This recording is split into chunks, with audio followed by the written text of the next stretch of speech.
Okay, of course, hope you have remembered this diagram. This is about the RRC states in LTE, right? What I said, it will be of two states. One is RRC idle state, another one is RRC connected state. When do we say your user equipment is in the RRC connected state? When it is established an RRC connection, then we say it is in the RRC connected state.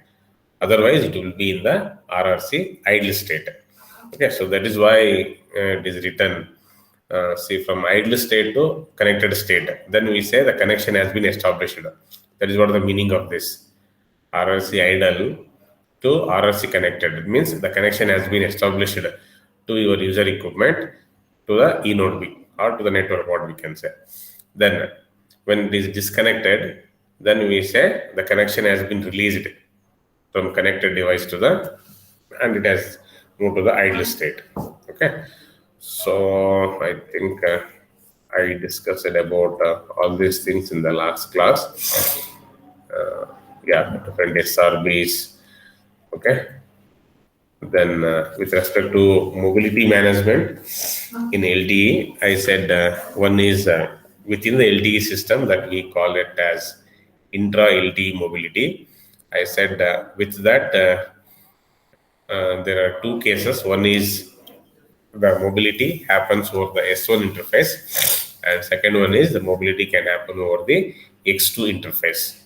Right. So when do we say the mobility happens over the X2 interface? When the user equipment moves from one E node B to another E node B, and those two E node Bs are within the same radio access network, which are attached to the same mobility management entity. Then we say the mobility takes place over the X2 interface. Okay. And when the user equipment moves from one E node B to another E node B, and those two E node Bs belongs to different radio access networks. Okay, means E node B1 is in one radio access network, and E node B2 is in another radio access network. And those two E node Bs again belongs to different MMEs. Then we say the mobility takes place over the S1 interface. Okay, I think I told with the flow diagram. And even I said it is very important also. Definitely there will be one question on this topic. Either they will ask you about S1 interface or X2 interface. That is mobility over S1 interface or mobility over the X2 interface. So under S1, what you need to think is you have to think of two different ENBs, right? And they are in different radio access network. That is why here it is written source E node B, then target E node B, source mobility management entity, and the target mobility management entity. Okay, source E node B means where the user equipment is presently there in that particular cell. Right? The target TNB is where the user equipment wants to move to that particular cell. Okay, accordingly, this source ENB is controlled by source MME. Similarly, this target E node B is controlled by target MME. Right? As I said, the user equipment will be continuously sending its signal strength information to the E node B. So based on that, the source E node B will be able to take a decision whether this user equipment requires handover or not. Right? So when the signal strength, that is the SINR value, goes below the threshold value, then it will initiate the handover. So the source ENB will be sending the handover request to the source mobility management entity. So this source mobility management entity will forward that message to the target MME. Means it will find out who are the nearby ENB and which is a nearby MME, right? So it will forward that resource allocation request to the target MME. Then what the target MME will do, it will find out which E node B under its premises can service or do a support, right? After identifying that, it will send a handover request to that particular E node B that we call it as a target ENB. Then the target E node B will find out whether the resources are available or not. Then it will set up that resource, and it will acknowledge for the handover request message by sending handover request acknowledgement to the target MME. Then the target MME will forward that resource allocation response. See, for request, there will be a response message to the source MME. Then the source MME will send the handover command to the source E node B. Then the source E node B will be sending handover command to the user equipment. So now the handover has been happened, okay, to this user equipment, and through this random access channel process. Then this user equipment will be confirming that the handover is happened to the target E node B. By sending a message, handover confirmed. Then the target E node B will be sending or notifying the target MME by sending a handover notified message. Then the target MME will be forwarding that reallocation is completed to the source MME. Then the source MME will send a message to the source E node B to release the resources which are allocated earlier to the user equipment. So this is what happens in the handover of S1 interface. So basically we divide this into 3 steps. One is the preparation phase. Second one is the execution phase. Third one is the completion phase. Okay, so in the same way, X2 interface also happens. Mobility over the X2 interface. Only the difference is here. Two ENBs are there within the same MME. That is why so source ENB and target MME is there, and only one MME is written here. And we are not writing source MME and target MME because under this MME only these two ENBs comes. Okay, are there. So that is why. So as usual, again there are 3 steps only: preparation phase, execution phase, and completion phase.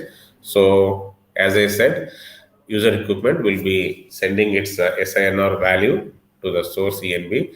So the source ENB can take a decision based on that value whether this user equipment requires handover or not. So when it goes below a certain threshold value, then the source ENB will send the handover request message to the target ENB. So this target ENB will be finding out what are the resources available. Okay, then it will do the resource setup. Then it will acknowledge this for this handover request message by sending handover request acknowledge to the source ENB. Then the source ENB will be sending the handover command message to the user equipment. So now handover happens through this process, that is RACH access. Then the source ENB will be sending its buffer status information to target ENB. Right? Then the user equipment will be confirming its handover by sending a message as handover confirmed to the target ENB. Then now the target ENB will send a message to the mobility management entity to change the path switch request. Okay, so MME will confirm that by sending a path switch request acknowledgement to the target ENB. Now the target ENB will be sending the release resources message to the source ENB. So with that, the source ENB will be releasing the resources which are allocated to user equipment earlier. Okay, so this is how happens in the X2 interface, the mobility over the X2 interface. I hope you will be able to grasp this concept and able to reproduce. As I said, definitely there will be one question for 8 to 10 marks on these 2 topics. Okay, next let me discuss about the paging, right? Okay, so paging is basically a connection control function of the RRC protocol. Okay, what is connection control function? Means the phasing message is used to inform the user equipments in the RRC idle or RRC connected state about the system information change and about an other notifications like earthquake, tsunami warning system and all. Okay, so it is a message. Paging is nothing but a message which is used to inform the user equipment in the idle state or in the connected state about the system information change. Okay, so the user equipment in the RRC idle state also monitors this paging channel to detect the incoming calls.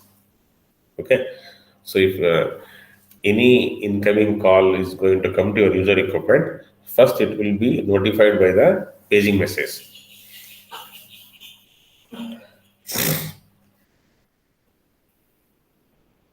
Yeah. So I said that the change of system information will be intimated by this paging message, right? So this change of system information occurs at specific radio frames. Okay. So the concept of that modification period is used. Let me see what is that concept of modification period is. Okay. So within that modification period, so system information can be transmitted number of times with the same content. Okay, so frequently the same information will be thrown to the user equipment to intimate about the change in the system information. So upon receiving that change notification, which is contained in the paging message, so the user equipment will be knowing that the current system information is valid until the next modification period. Okay, so now the user equipment will reacquire the required system information. So what is the system information? Physical cell ID, piecing, casing, and other things. Okay, it will be acquiring those things. Yeah. So one phasing frame in one radio frame in which the eutron can phase the user equipment. So this is what is designed in that. I said no, a specific phasing frame is used, right? So one phasing frame may contain one or multiple subframes in which the phasing message can be transmitted. So each such subframe is known as a phasing occasion. In short, we call it as PO, which is configured by the eutron.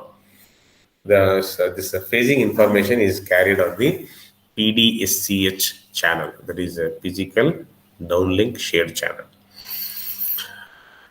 Okay, in certain phasing occasion, the user equipment is configured to decode PDCCH with the CRC scrambled by the phasing radio network temporary identifier. So we call that as in short PRNTI. Okay, that is phasing radio network temporary identifier, and then it will decode the corresponding PDSCH for the phasing information. So to reduce the power consumption, the user equipment may use the discontinuous reception in the idle mode so that it needs only to monitor one PO per this discontinuous reception cycle. Then, so after receiving that paging message, the user equipment can switch off its receiver to preserve the battery power. So this DRX cycle is configured by the eutron. So this is all about the paging. Just you need to understand what is the purpose of paging and what information will be conveyed to the user equipment about the system. Okay, so the next we'll have a discussion about this inter-cell interference coordination. Okay, inter-cell, two things are there here. One is inter-cell interference, another one is intra-cell interference. So I think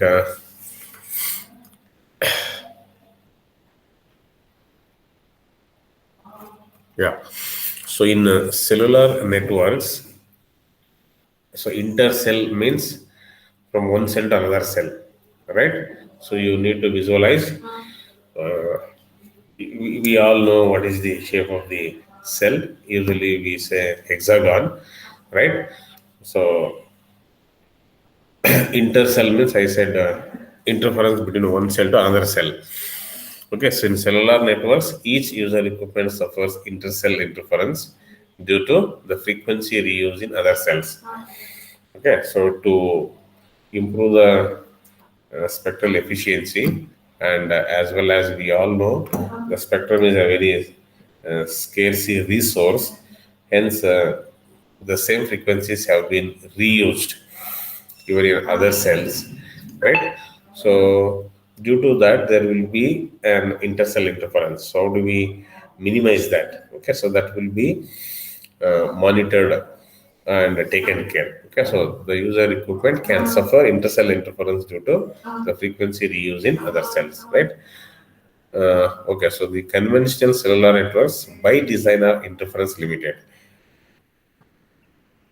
Means if they were not, it would be possible to increase the spectrum efficiency by lowering the frequency reuse or increasing the average loading per cell. So average loading per cell means increasing the number of subscribers per cell it is.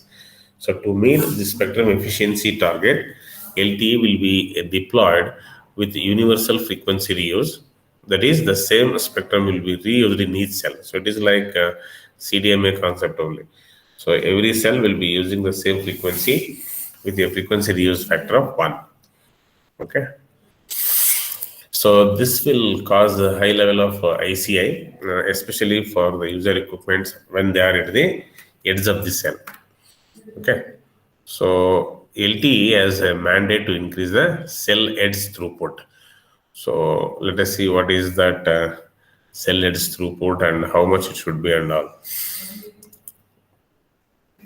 Okay. As far as here we discuss this intercell interference with respect to downlink and as well as uplink.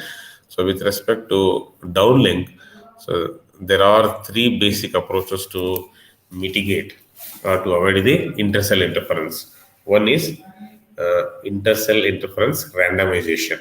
Okay, so three approaches I said in that. The first one is ICI randomization. So the name only says, right, intercell interference randomization. So what we do here is this ICI intercell interference randomization is achieved by scrambling the code word after channel coding with the pseudo random sequence, right? uh, okay, so the code word has been scrambled after channel coding by using a pseudo random sequence. With the cell specific scrambling, this intercell interference from neighboring cells is randomized, and then the interference suppression is achieved with the, we all know how do we do that, with the processing gain. Okay, processing gain which is provided by the channel code. Okay, since we are using a pseudo random sequence, so we all know what is a processing gain. It is the ratio of TB by TC, right? So that will be able to mitigate this interchannel interference. Then, without scrambling, the channel decoder will be equally matched to interfering signals to the desired signal on the same radio resource. Right. So by doing scrambling, it is possible to mitigate the intersymbol and that is intercarrier or intercell interference. What I can say. Okay. So ICI randomization has been applied in the systems even in other cases also, like UMTS, means which is of before LTE network. That is the first one. So the randomization, what you need to catch here is the simple concept, which is what the code word will be scrambled after channel coding by using a pseudo random sequence. By doing so, it is possible to mitigate the intercell interference. Okay, so I think I was telling about the cell specific and user specific. So here the cell specific scrambling is done, right? With that, the intercell interference from neighboring cells is randomized. So that is possible with the processing gain, which is provided by the channel code. So these 2 points, if you write, I think that is more than enough about the ICI randomization. So it is all, if you don't use the scrambling, what happens is said here. Okay, then second is in inter cell interference cancellation. Means how do we cancel? Here, by doing randomization, we are able to mitigate the ICI. Second one is cancellation. So here, what is done is, if the user equipment is able to decode the interfering signals, then it can regenerate and then subtract them from the desired signal. Okay, means if we have a user equipment which is able to decode the interfering signals, then it can regenerate and then subtract them from the desired signal. So this, how do we do that? That is achieved with the multi-user detector at the user equipment. So you should be aware of what is this multi-user detector. Okay. So with the concept of multi-user detector at the user equipment will be able to decode the interfering signals. So with that, it is possible to regenerate and subtract those interfering signals from the desired signal. So with that, we are going to cancel the intercell interference. Right? So to decode the interfering signals from the neighboring cells, the user equipment needs to know its transmission format, which is not available as the user equipment cannot decode the PDCCH from the neighboring cells. Right? Then how do we do that? Uh, so ICA cancellation can also be performed in the spatial domain. This is the other way of doing it. The third one is the ICI coordination or avoidance, we say. So this is achieved by applying restrictions to the downlink resource management in a coordinated way between the neighboring cells. Okay, so ICI coordination or avoidance. The in the name only it says coordination, right? So by applying restrictions to the downlink resource management in a coordinated way between the neighboring cells, it is possible to achieve this ICI coordination. So the restrictions can be on either time or frequency resources or on the transmit power used at each E node B. Okay. So I said by applying restrictions, right, to the downlink resource management in a coordinated way between the neighboring cells, it is possible to achieve. So that restrictions can be on what I said, either on time or frequency resource, or on the transmit power unit at each E node B. So these are the three resources what we can say. We can put a restrictions on that. Then it requires additional inter E node B communication also, and user equipment measurements and reporting also. So by having that, so it is possible to achieve this ICI coordination. So three things. One is randomization. Second one is what I said, cancellation. Third one is coordination. So you should be able to take the key points in coordination. There will be a restriction on the resource management, that resource may be time, frequency, or power, right? So by restricting on each of that, by coordinating with the neighboring cells, we will be able to achieve that. In cancellation, by decoding the interfering signals and then regenerating that and subtracting from the desired signal, we will be able to achieve this ICI cancellation. In randomization, by scrambling the code word after channel coding with the pseudo random sequence, it is possible to achieve the ICI. Okay, randomization. Okay, so this is in brief about inter-cell interference mitigation techniques which are used in the downlink. Okay, so let me take up another topic.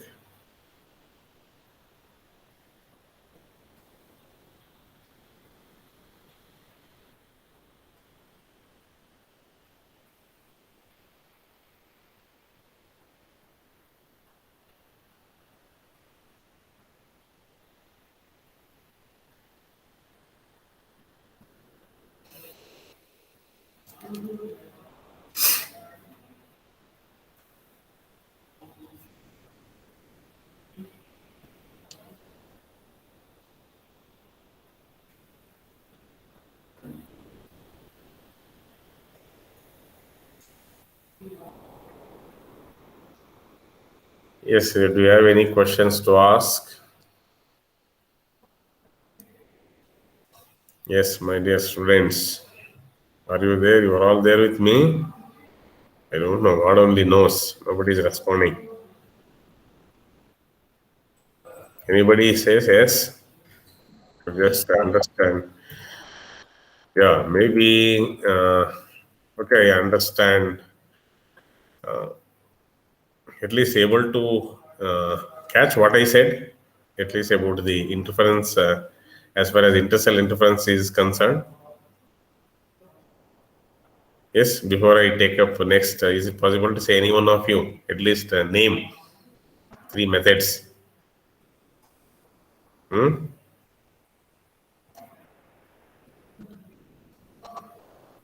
Yes, is it is not possible? Yes, I'm asking to name intercell interference. In the downlink, I said mentioned three methods. No, how do we mitigate ICI? At least you can't say the names. One is ICI randomization. Second one is ICI cancellation. Third one is ICI coordination or avoidance. Right. I told what is the key point to take in each method. In randomization, what we do by scrambling the code word right after channel coding with the pseudo random noise, the PN sequence, it is possible to randomize the ICI. Right. In case of ICI cancellation, what is done by decoding the interfering signals, okay, and then regenerating and subtracting from the desired signal, so it is possible to cancel the intercell interference. And in the third case, that is ICA coordination or avoidance, I said, right there, how do we achieve that? By restricting on the radio resource management, okay, with the coordination between the neighboring cells. So it is possible to do that. So that restriction may be on time, frequency, or power. At each E node B, we will be able to achieve the ICI coordination or avoidance. Yes, you are not able to catch these points. If not every sentence, every word, at least yeah, you should be able to grasp or catch these points. Huh? Hope understood to certain extent.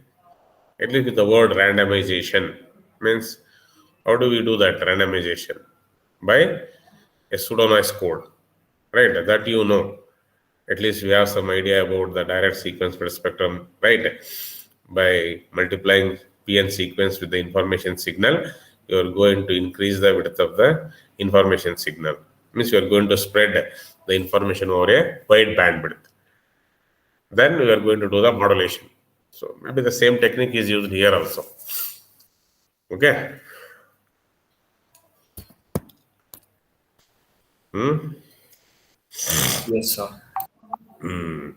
Okay, at least you're saying yes. Others are not at all opening up their mouth. ನೋಡಿ ಅಭಿಲಾಷ್ ಈ join ಆಗ್ತಾವನೆ 9:16 ಒಂದು 10 minutes join ಆಗ್ಬಿಟ್ರೆ attendance ಸಿಕ್ಬಿಡುತ್ತೆ ಅಲ್ವೇನಾ Abhilash? Okay, so this inter-cell interference coordination. Okay, so as I said, in cellular networks, okay, so each user equipment suffers intercell interference due to the frequency reuse in other cells. I said already, I told about this point. Again, I'm repeating that slide. So in conventional cellular networks, I said by design, it is an interference limited. Okay. If they were not, then it would be possible to increase the spectrum efficiency by lowering the frequency reuse or increasing the average loading per cell, I said. So to meet this spectrum efficiency target, LTE is deployed with the universal frequency reuse, that we say the same frequency or same spectrum will be reused in each cell. Okay, so to get the better clarity, I have kept this diagram. So in the just 2 minutes back, what I discussed, I told with this picture. Okay, hope you are able to get what is cell heads and all. So you are very smart also. I think hope you are able to catch that. So two ENBs are given, right? This is one ENB, is another ENB. The user, if it is there at the edge of the cell, that we call as a cell edge user. So this user will be with this E node B, right? He will be getting the interference from this ENB. Okay, just is it is mentioned here what is the downlink frequency and what is the uplink frequency with respect to this ENB, and here also, right? Hope looking at that, at least you will be able to understand. So the same frequency is used in both the ENBs, right? Uplink is also 829 megahertz, downlink is 874 megahertz in this ENB, and even in this ENB also the same frequency is mentioned, 829 megahertz for uplink and 874 megahertz for downlink. So which indicates that the same frequency is used in the every cell. Okay, and if the user equipment is within this area, whatever the shaded area is there, then there will be no interference from the neighbors, okay, with the neighbor cell, because they are out of that area, and hence we say this user is a cell edge user and we will be getting interference from this E node B. Okay, so that what this intercell interference causes, it causes a high level of ICI because of the same frequency is used in both the cells. So especially for the user equipment at the cell edge, I said. Okay. So LTE is designed for a frequency reuse 1. Okay, means the frequency reuse factor is 1. So that we say the spectrum efficiency is maximum. Okay, means all the neighbor cells are using the same frequency channels, and therefore there is no cell planning, okay, to deal with the interference issues. In case of 2G, the frequencies, whatever I discussed with respect to the basic concepts, I used to sell, a cluster of cells will be given a certain frequencies, right? So if the cell size cluster is 7, so those 6 hexagon cells will be using different frequencies, and that will be replicated.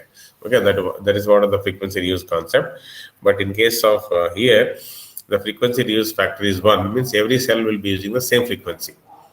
Okay, that is done to maximize the spectrum efficiency, I said. But with that, there are certain issues. So in that, the first one is the intercell interference.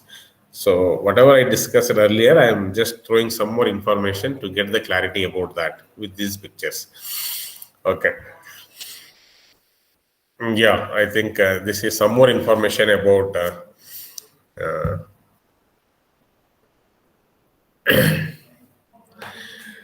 cell center user and then cell edge user. Hope you are able to get this with different colors, and I said this is sector 1, sector 2, 3, 4, 5, 6, 7. So this is basically with a cluster size of n equal to 7, right? So, and I have indicated with the different colors, means that is what about the cell edge. Okay. Okay, so let us try to understand what this cell center user and as well as the cell edge user. So cell center user means they are within that gray shaded area, and we say cell edge user means they are in the out of that inner sector area. Okay, so whoever is there in this bar, we say them as cell edge user. Okay, and if the user is within that inner sector, then we call them as a cell center user. Okay.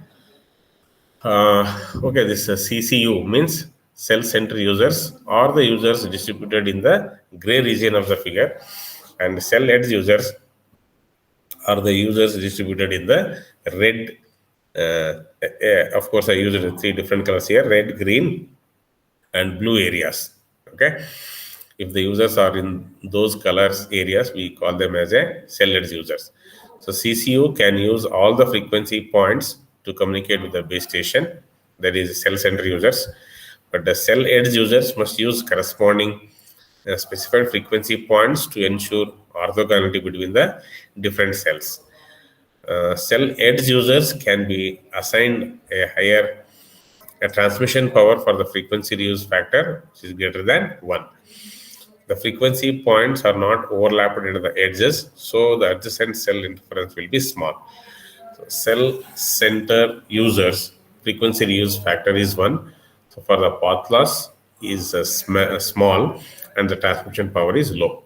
So therefore the interference to the adjacent cell is not that high or higher either. Okay, so just to get an idea about that intercell interference, so these two slides have been restated, and I think I told about this now already: downlink, ICI, randomization, cancellation, then coordination. Okay,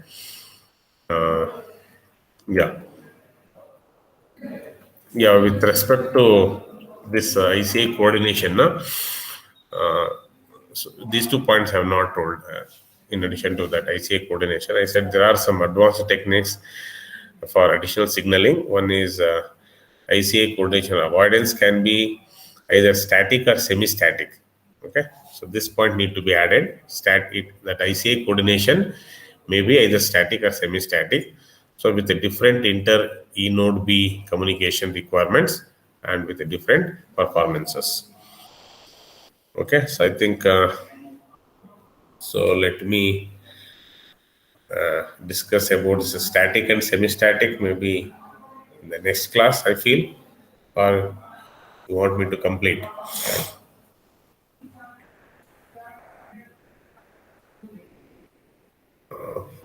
I think at least I can complete till this. Yes, let me say what is this static ICI coordination. Okay, so this is done during the cell planning process and does not require any frequent reconfiguration. Okay, so that is why it is called as a static fractional frequency reuse. So to understand this concept, you need to have how the frequency allocation or channel allocation has been done in earlier cellular networks. Okay, then it is easy to get this how this static fractional frequency reuse is. Okay, so the static coordination strategy requires no or little inter E node B signaling. So there is a performance limitation as a dynamic characteristics such as cell loading or user distribution are not taken into the consideration here. So in case of semi-static ICI coordination, it requires reconfigurations on a time scale of the order of seconds or even more than that. Okay, so the inter E node B communication happens over the X2 interface.